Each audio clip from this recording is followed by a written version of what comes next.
Welcome to the DRF Sports Podcast, brought to you by DRF Sports. America's most trusted name in horse racing is now providing sports bettors with exclusive data, analytics, previews, videos, and expert picks on all major sports.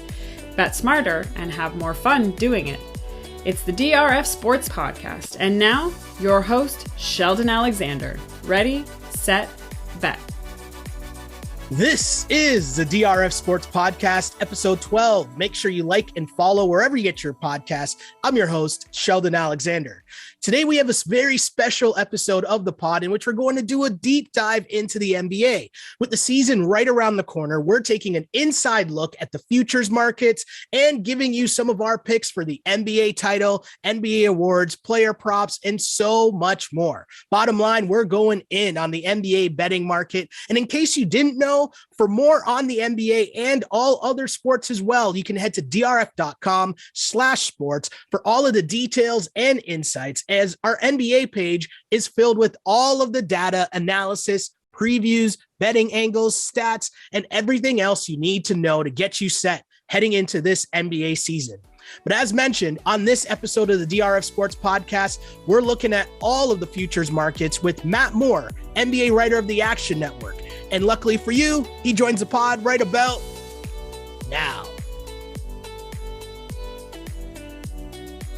The NBA season is almost here, and so there's no better time to do a deep dive into the futures market. And for that, I had to bring in some heavy hitters. So I'm happy to be joined by Matt Moore, NBA writer at the Action Network. Matt, how you doing, man?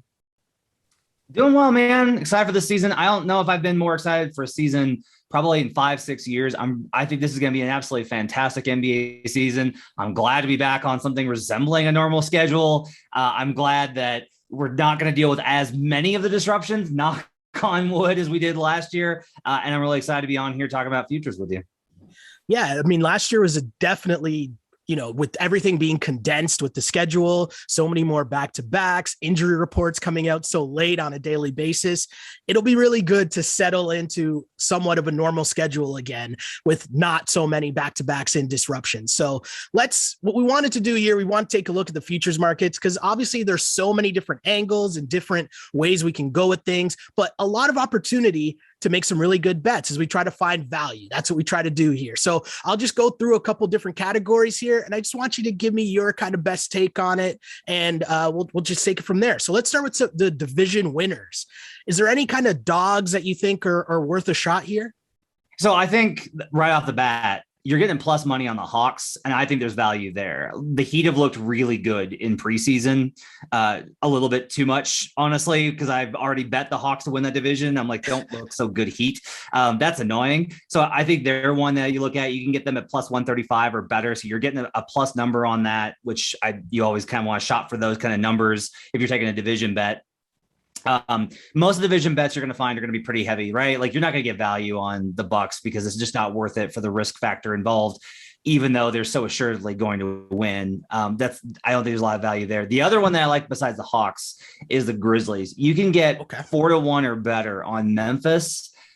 If you're looking at it, it's basically saying the Mavericks are a tough bet for me across the board on futures. I just don't have a lot of confidence in Jason Kidd. Coaching game by game, I don't think has that much of an impact in the NBA. I think that the drop off from a good coach, a plus coach in Rick Carlisle, to what I think is a negative impact coach in Jason Kidd is enough for me to be like, I think that's an equalizer. I like Taylor Jenkins a lot. When the Grizzlies made their offseason moves with Jonas Valanciunas, et cetera, I was kind of like, I don't know if I don't think they got better. They probably got a little bit worse. I like JV last year. He was one of the better impact players on the team. But then you really look at the bench unit and you look at the talent and the development that they have those guys on. Desmond Bane, Tyus Jones, Tillman looked really good in Summer League. They are making a calculated bet that their young guys can step in. And I think they will. I think John Morant's shot probably stabilizes. It was rough after he came back from COVID, but then it was better as the season went on. I think that stabilizes. A lot of this depends on Jaren Jackson Jr., but ultimately I think the Mavericks are at risk enough to fall, and the Grizzlies are good enough, I think, to make a run to make plus 400 have value on the market. I totally agree with you there. And Jaren Jackson Jr. being a huge part for the Grizzlies. And obviously he was dealing with injuries for most of last season. So having him back and hopefully healthy will definitely help them. And the Jason Kidd thing, it's so true. On a night-to-night basis in the NBA, coaching is such a big, big, big deal on nights when game plan, sometimes you might just be game planned out of a game, right? So totally agree with you there. As we look towards the next topic here, the kind of make or miss the playoffs or win totals. Which one do you kind of like better in terms of those futures markets? Is it the ones that's making or missing the playoffs, or is it just looking at the win totals? Do you have a preference either way? Yeah, I bet a lot more win totals. So especially I think the play-in tournament may put this all into chaos because the books will offer you make playoffs. That's after the play-in. Now, if you feel confident that a team is going to get into that range, you can always hedge later, right? Like if you've got a big plus money bet on a team to make the playoffs and they're in the play-in, you can just bet the other side and be able to kind of like balance out what you're looking at, especially if you're fortunate enough to have your team wind up in the 7 or 8 spot because they'll be favored and you get a plus number on the other side. I go the other way where I tend to bet, if I'm going to bet playoff futures, I tend to look for play-in tournament teams. And this is a great debate, I think, because, that window is 4 spots. You're saying that they're going to land inside of a 4-seed window. And so I've talked to bettors that are like, that's a really narrow outcome that you're looking for. And my response is, yeah, but in the NBA specifically, unlike a lot of the other sports, we talk about stratospheres and tiers more with the NBA teams than in any other sport, where it's like, look, the Bucks aren't going to be in the play-in. Like, that's just not going to happen. Like, we don't like the Lakers probably again are not going to be in the play-in for a second year in a row. So we kind of have a good sense of who the top 4 to 5 teams are. And then there's a range of teams that are like 6, 7, 8, 9. And then usually like there's a 10th team that's kind of hanging around. If you think a team can land in that range where they're competitive and not tanking, that's a lot of this discussion too, is are they going to tank later or not? If they're going to be in that, you can get a good number to be in the play-in tournament. And then you can go the other way. And you can go the same way you can get the Mavericks at like plus 500 to miss the playoffs. I think the Mavericks are likely to be a play-in team. So you can bet that if you don't want to bet on the Grizzlies division title. And then if the Mavericks do wind up making it into the play-in, and you're right, you can just go the other way and bet on the Mavericks to win. And that will hedge you out if you're feeling a little worried about them actually making the playoffs. So there's all these kind of opportunities, but that's how you should look at it. I wind up betting a lot of win totals because oftentimes I think the market overreacts to certain things and dictates certain things where you wind up having a lot of value on the number if you understand how the regular season in the NBA works, because it's such a different sport relative to the playoffs. And it's decided by a lot more than just talent, which I think is where most casual bettors wind up going wrong. So true. I love that. So you mentioned the Mavs. Are there any other teams that will be either plays or fades for you to start the season? I think the biggest thing for me, I talked about this on our podcast, Buckets, the other day, and the Knicks, actually, I'm going to be betting the over a lot on their games to start the season because their defense should regress to start the year. Like, they had extremely good luck last year. Now, I've got the over on their win total because they're a great example of how the market overreacts. Their win total is 41.5. Like, the market the bookmakers got so excited they were expecting, because everyone was ready to fade the Knicks. Like, if they come in with a line of 47.5, we were all going on the under. We're going to pound it down. But then they went too far. They dropped it down to 41.5. And you're just like, okay, so you're telling me a playoff team last year with Kemba Walker, Julius Randle, and RJ Barrett, with Derrick Rose coming off the bench, with Tom Thibodeau, who cares so much, like gets so much of an effort advantage, it's going to be sub 500? No way. But to start the season, I am going to be looking for their defense to regress. I think that probably is an area where it really tends to slide. The other one I'm probably going to be looking at is the Pelicans, just because Zion, like, I don't know how to figuring out Zion's impact on a line is difficult. Most good players wind up being at most a 3-point difference of the spread. LeBron is a little bit more, KD's a little bit more, but those are the kind of ones that I think if you're looking at a player like Zion, he'll have a huge impact on the spread. But I also just think, I don't think they can make the number differential big enough to account for how much he means to that team and how important he is. So Pelicans are a team that right off the bat, I'm probably going to be betting against, even if Zion miraculously is ready, which I do not expect him to be.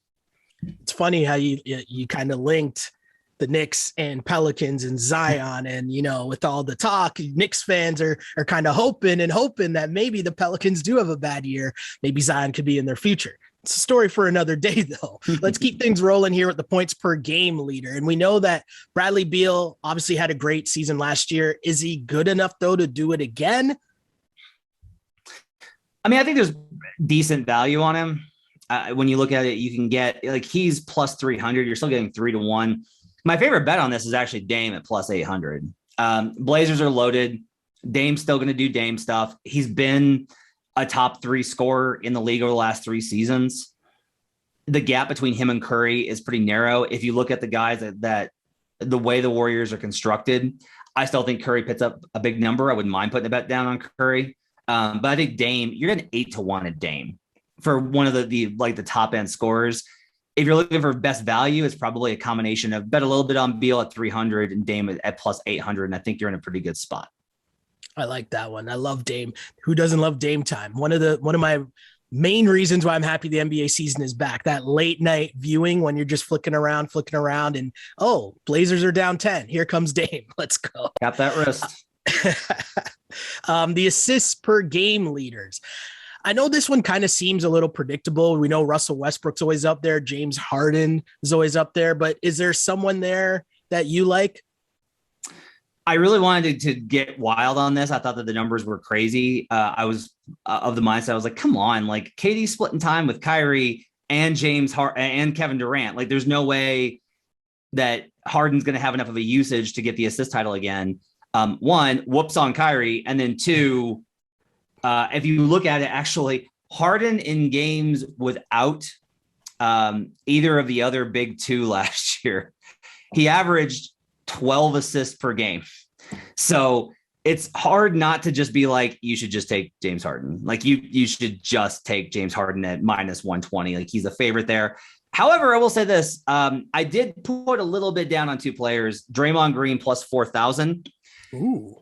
Yeah, Draymond's actually closer than you'd think. He's in that top leaderboard. And if you factor in how bad the Warriors offense was last year with the kind of weapons that they had, and then you sub out those guys for Otto Porter, Jordan Poole taking a step forward, playing more minutes, and then Klay Thompson when he returns, I think Draymond's on the board, especially at 40-1. That's a pretty good number. The shorter one I've got is Trae Young at plus 400. I've got a small future on Trae Young for MVP I bet a lot of MVP futures, but Young's amongst them. But I also think that there's a good chance that Trae winds up just absolutely having a monster statistical year. And that's why I think there's probably value on him for assists at plus 400. I really love that Trae Young angle. We saw the difference that was made after the coaching change happened and just a change in philosophy and style of play in terms of being more of the leader and not just coming down and jacking up shots. So That's a very interesting one. I really like that one. Rebounds per game. I know this might be the least predictable market here, but do you have any insight there in terms of rebounds per game leader? As a preface, I'm not going to bet this. I just don't think that there's good value based off of how rebounding is very much about philosophy and scheme. If the Hawks play more switch, then Clint Capella is playing up more. Capella is probably my best bet here. You're getting him at plus 120. You're getting a plus number on Capella. He's a monster. Drummond was last year, and Drummond's coming off the bench, not going to probably be in that conversation again. I think Capella is probably the best value at plus 120. The only other one I had was Karl-Anthony Towns at plus 1,300. You get 13-1. Towns' rebounding number, he's actually 5th last season in rebounds. Here's kind of the way to think about it. If you think the Wolves are actually going to compete this season, which I do, I have their win total over. It's one of my best bets. That means that they're going to be competitive, which means that Towns is going to play more minutes. And if Towns plays more minutes, he's going to get more boards. So I think that combined with how they're playing more aggressively defensively opens up a lot for guys to be further up the floor trying to play passing lanes, and Towns getting a lot of rebounds. So I like Towns at plus 1,300 if I had to bet it, but I'm not going to bet this one. No, that's interesting. I like that one too. 3-point leaders per game. Obviously, Steph Curry, the odds-on favorite. I know it's tough to go against Steph, but is there a long shot here? No, there's not, man. Here's the thing. You can get Steph still at minus 175 at less than 2-1. And if you've been listening, like all these numbers I'm saying you're getting good value with a plus number, a plus number, a plus number. This is one where the favorite is still short. Like this is still too short. This should be like minus 300. Honestly, there's just no chance. The Warriors are shooting more threes in preseason. He's on pace for 15 attempts per 36, which is how many minutes he averages. There's no comparison here. The only other guy I would even remotely think about if you just want to hedge against a Steph injury is probably Buddy Hield. Hield is a guy that like nobody really notices. Hits a ton of threes, just volume shooting. Buddy Hield nails a ton of them. You get him a plus number. I think Buddy Hield is probably the only other one I would bet here, but I've already bet Steph Curry at 5 different books at minus 175 to lead the league in threes. And hopefully, if you have that Buddy Hield ticket, maybe there's a Ben Simmons trade there and some more free flowing threes in Philly for him. Hopefully. But I just like the chaos of the NBA. So that's what I'm rooting for. You gotcha. How about the rookie of the year market? And I'm focused in on the Jalen versus Jalen, thinking that maybe there's something there, but there's actually a lot of interesting names here. Even if you think of Scotty Barnes might be getting some pub here, a lot of different guys that could come up. Who do you like in terms of the rookie of the year market? I bet Jalen Green. I bet him at Summer League. I bet him again in the offseason. I bet him before his first preseason game. The numbers haven't been awesome, but I think as this kid settles in, the Jalen just going to put up huge numbers. I think it's going to be, early November and it's gonna be a Friday night. And one of the headlines is going to be Jalen Green goes for 37 points, 9 assists in a Rockets lost by 15. But still he'll be really good in terms of the actual production. The other one I have a bet on is I got Josh Giddey at 30-1. And that's just like an absurd number for how good Giddey has looked. Him not playing in preseason, I think hid him, and the Thunder being very secretive and not really hyping guys. I know some folks in the Thunder org, and the conversation has been very much like folks aren't ready for how good he is. I'll say this. I've looked at Scotty Barnes. I've had it in my bet slip like 5 times and haven't pulled the trigger. I'm going to try and resist to see how the beginning of the season goes for the Raptors. But boy, is he tempting just in terms of the problem I think with Barnes is just he's going to be really high impact and everyone's going to think that he's a really good player. But this award is always decided by stats. Like it's just a stats award. And I don't know that he's going to get enough usage next to Anunoby, next to Van Vliet. And then especially if Siakam were to come back at some point, that'll take some possessions away from Barnes as well. So I'm going to be looking, I'll tell you this, if he comes out in that first week and he's hot, I'm probably going to go ahead and overreact early and add Barnes to my portfolio. Yeah, you're totally right, though, about the fact that it normally ends up going to just whoever the rookie is on the worst team that can take whatever shot he wants, right, to get to that 20 point per game mark. Defensive player of the year. This one is always tough, I find, because I feel so much of it is narrative driven, more so than, just stats in the opposite way than, the rookie of the year award. Or maybe I could be wrong here, but defensive player of the year. What do you think? Is there a number that stands out to you? Because I'm looking at Thibault thinking like that's a really nice number. It's funny you mentioned the narrative thing.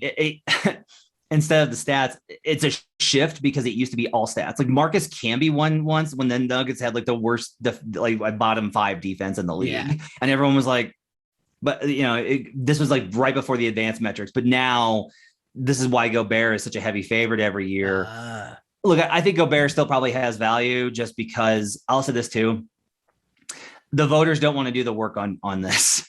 Like you can go back and you can be like, oh, I saw that Jalen Green game and he was really good. And he's averaging 25. Okay. I'm going to pick Jalen Green. Like he was the one that impressed me most. To really analyze defense, like you have to do so much work, both in terms of metrics and watching film and talking to like coaches to figure out. It's a lot of work, and they have so many other things that they have to do on this ballot, right? Like all NBA and most improved and all these type of things. So I think that there's kind of a default to Rudy. I like the Thibault pick a lot. I actually, before everything kind of went the way it did, I bet Ben Simmons because I had him last year too. I still think Ben Simmons is the best defensive player in the league. If he gets traded, I love that bet. I still think that Ben Simmons is like the most impactful defender in the NBA. I like the Thibault possession. You're getting him at a big number. Here's the other name I give you is Miles Turner. I thought was actually the best defensive player last year. he gets the block stats, which will stand out to casual voters. His defensive metrics are good, which will stand out. There's a chance that he gets traded, which will increase his minutes and position if he gets dealt. So if they break up Sabonis and him. So I think that helps. And also Sabonis, quite honestly, is kind of a drag on his defensive numbers. And you're getting Turner at 7-1. So for me, I think Miles Turner, he didn't play enough last year. He got hurt. I think Miles Turner has like the best value on the board at 7-1, but you probably, if you're going to do this, should bet on Gobert at some degree, just because he's such an easy guy for everyone to vote for and call it a day. No, that's totally fair.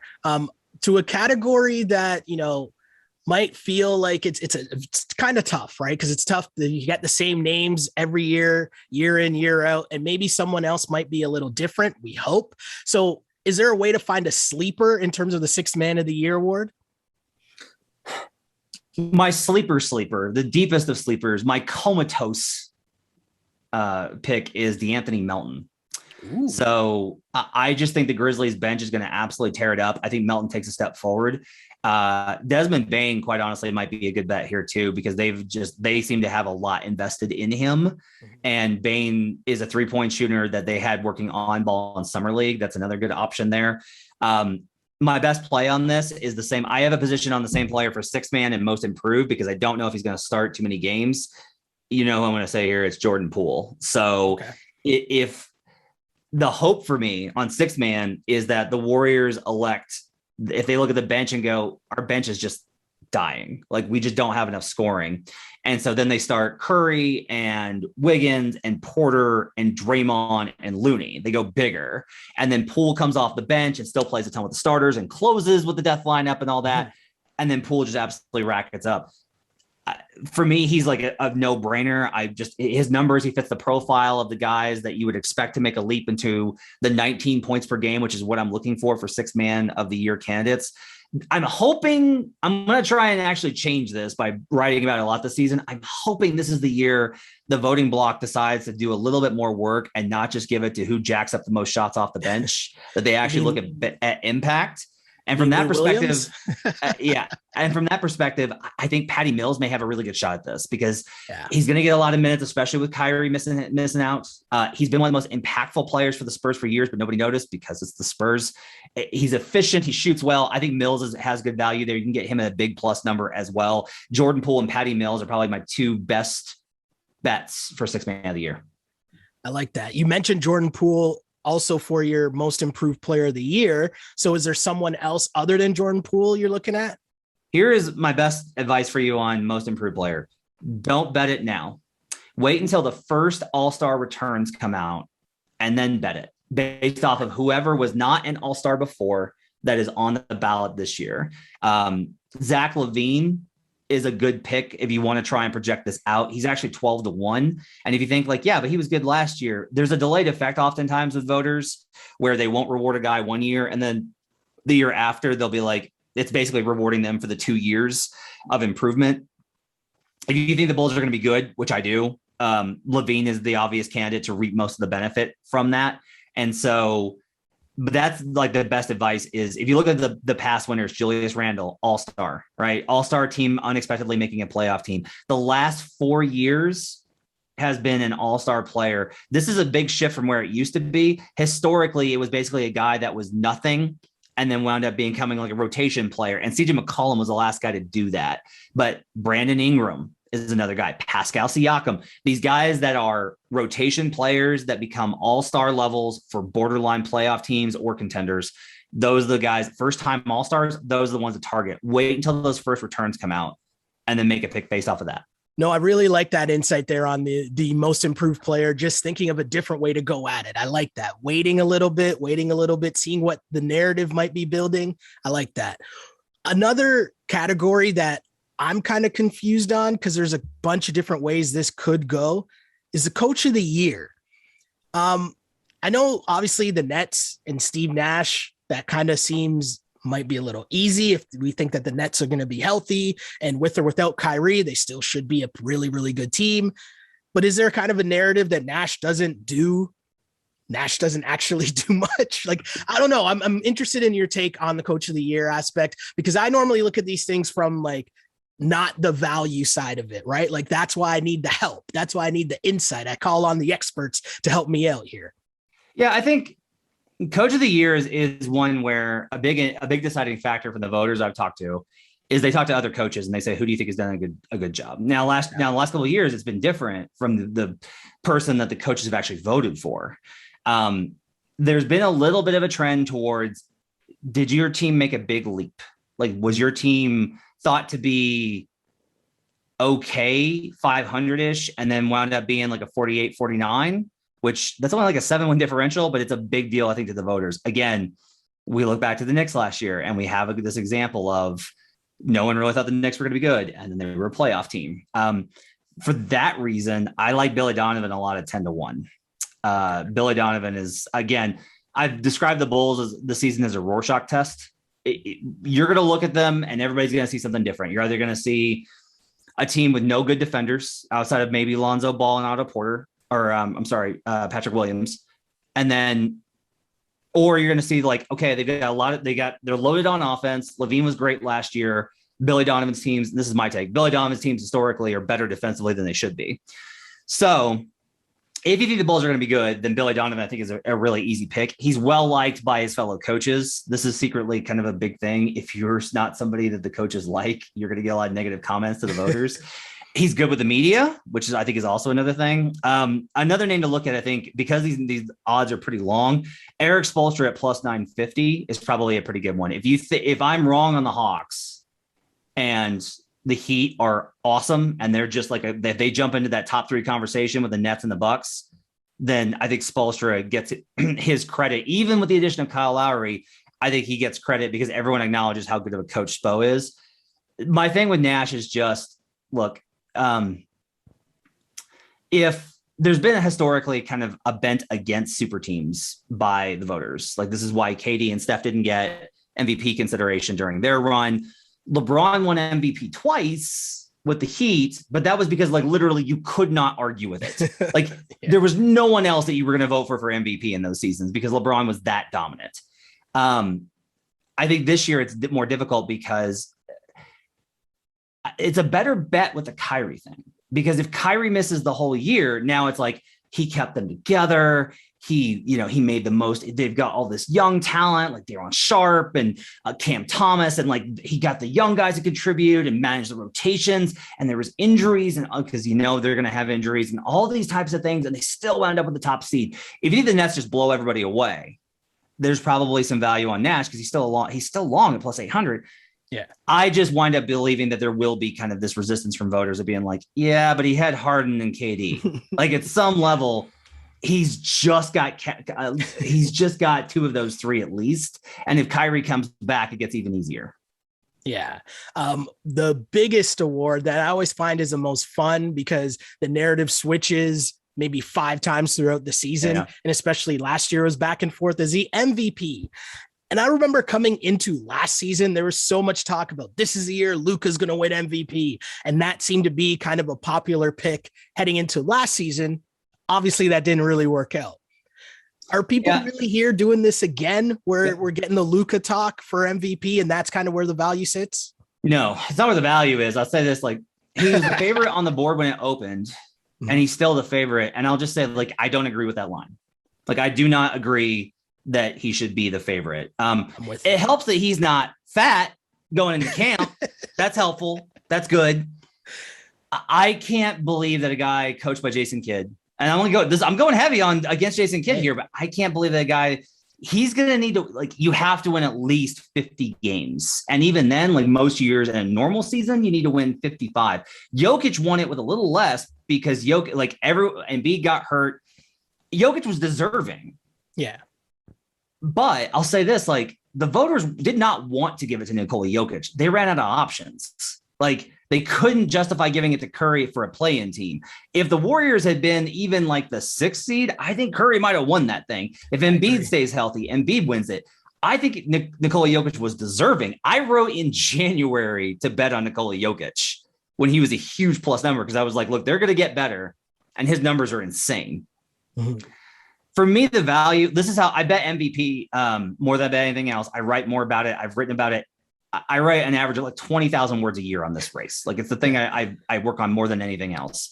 I bet it in preseason, and then I'll build my position throughout the regular season. You will have indicators after this first month. It's very rare that nobody that was good in the first month, and everyone's like, oh, it's too early to talk about MVP. It's the first month. No. Those games count too. Like the games in the first month of the season count the same as the end, and it sets a standard for what the voters compare to. I actually did a straw poll over at Action Network. I asked 20 likely voters about what their ideas for the top 3 people that they think will be in consideration come April. The biggest answers were Kevin Durant, that he had got the most votes, which was surprising to me, Giannis Antetokounmpo, and then Luka Doncic. That should be the order. Kevin Durant should be the favorite. Giannis Antetokounmpo should be right behind him, and then Luka Doncic and some other people. The best bet on the board, unequivocally, you can still get him at plus 800, is Giannis Antetokounmpo. There is no question this is the best bet on the board. He doesn't have the playoff failures dragging over him where voters are like, I don't want to look stupid when he flames out in the second round. He's the defending champion that just dropped 50 in the final game to win the title. He plays every night. He's a monster. He racks up numbers. He's a defensive player of the year candidate. There's no qualms about it. And he doesn't play on a super team like KD does, to where you're like, yeah, but Harden was really good too. Those kind of things. I have bet KD just based off of both that and the fact that I've talked to the books, and there's a significant amount of betting action coming in on KD. The other player I think that has great value is Steph Curry at plus 900. If you think the Warriors are going to be awesome, which I do, then Curry is going to be in that conversation. He's always amongst the most impactful in terms of plus minus. So the analysts that are in the voter block for MVP are going to vote for him. He is a swell guy. That's a great interview, who's just extremely nice. So the reporters and TV heads are going to vote for him. He's already been MVP, so he's established. He doesn't have that going against him. He's an all-time great, which means that you don't have the stuff like last year with Nick Wright going like, are we going to look back and Nikola Jokic is the worst MVP, blah, blah, blah, blah, blah. Curry checks every single box for me. I split the voting block of 100 voters into a couple of buckets, like I just talked about. Curry checks the boxes on all of them. It's Curry and Giannis, I think, have absolutely the best value for MVP. But I will be betting this month by month as it goes along. And I'll tell you, by March, you're going to know who's going to win it. And it's never close. Whoever winds up winning MVP gets on average 92% of the available vote total. It's even in 2017 with Westbrook and Harden, everyone winds up going one direction. So you're going to be able to still get value all the way, I think, until the All-Star break. I love that. And the part too about people like Giannis and Steph, that's a huge part of it. We feel like we know these guys, we root for them, whether you're the media, whether you're the fan, however it is, you like those guys. So NBA, especially MVP, I feel is a huge narrative thing. NBA title though, we know that the Bucks are the champs. The Nets and Lakers are the super teams getting all the hype. Those are teams probably at the top 3. But who's the 4th team that could get into that mix and maybe get us a little value here in terms of NBA title futures? I only have 2 bets. I have 2 bets on title, which is less than I usually do. The Lakers with Russ is not one of them. But, that's the thing is like, I did this thing where I studied, if you just bet the Lakers every single season, since 2000, you just put money on the Los Angeles Lakers to win the title, you would be up significantly. You would be up significantly in terms of your profit. So the Lakers are always a good bet. The Nets looked like this juggernaut, I think, when we were doing stuff back in August, and they're the title favorite now. I don't know.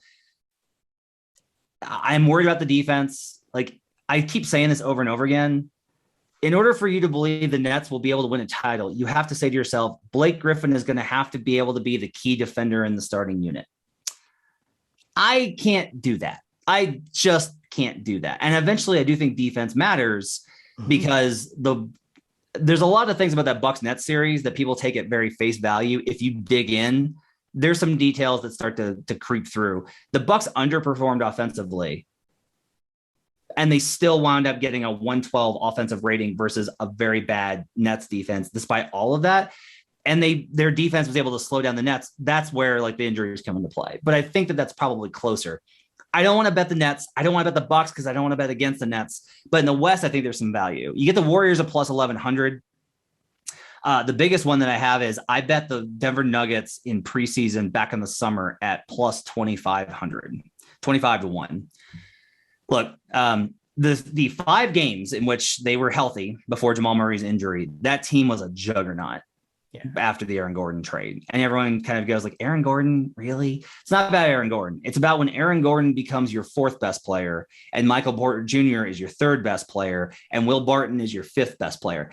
It's when you move everybody down a slot that it's like, okay, this ties the room together. You look at that starting unit and you're like, okay, but we need like a wing defender. That's where Aaron Gordon comes in. Okay, but we need rebounding. Michael Porter Jr. They're able to do so much. And then Nikola Jokic's overall impact. We've seen this team, the Nuggets, be great in the playoffs. Not every team is built for the playoffs. Utah Jazz, but the Nuggets are very much built for the playoffs. They're mentally tough. They're versatile in terms of how they can solve answers. They've outlasted teams multiple times. They should have won that Blazer series. They did. They shouldn't have won the Jazz series down 3-1. They did. They shouldn't have won the Clipper series down 3-1. They did. This team's playoff tested. And they're actually very good in the postseason. Michael Malone's an excellent coach.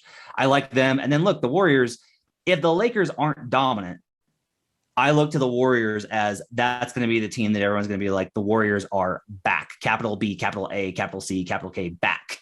And maybe that's wishing for a return to those pre-KD years. But I love Otto Porter. I think the defense is going to be better. I think they figured out which of their young guys like Juan Toscano Anderson can help them. I trust Steve Kerr. I trust Steph Curry. I still think the Warriors at plus 1,100 are a sneaky good bet to win the title. And you can always get a better number, a good number, at least on the Lakers and Nets in the regular season too. And because it's been so long, I feel like we're going to forget how good Klay Thompson was. You know, like it's been so long since we've seen him play and just understand what he then means to Steph and how he elevates Steph just being in the lineup and being the elite shooter that he is, and even Draymond as well. So that'll be super interesting. I love that Warriors pick. But Matt, all you've done is got me super excited for this NBA season, even more so than I thought was possible. So I really appreciate you joining me on the pod. But with such great information, where can the people find you online if they want to get more from you? First things first, download the Action Network app. If you're going to bet, this is the absolute best way to do it. You can follow me on Twitter at HB Basketball. That's where I post all my content. I've been told I'm a lot to follow, but there's a lot of good content there as well. Check me out on Twitter at HB Basketball. Really appreciate it, Matt. Thanks for joining me, man. Let's do it again soon. Thanks for having me. Thanks to Matt for coming on the pod. And if you want to follow me online, you can do so on Instagram at Sheldon Alexander and on Twitter at Shell Alexander.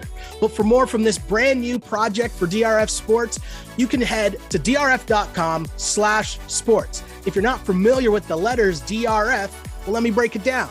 Daily Racing Form has been around for over 100 years, giving you all of the horse racing information, data, and analysis, but now taking over the entire sports world. So if you want coverage on every single football game, as well as the NBA, MLB, and so much more, again, head to drf.com/sports for all the details, insights, and everything else, as the site has all the data on every game, including offensive and defensive stats, betting angles, line movements, key injuries, head-to-head records, and team stats.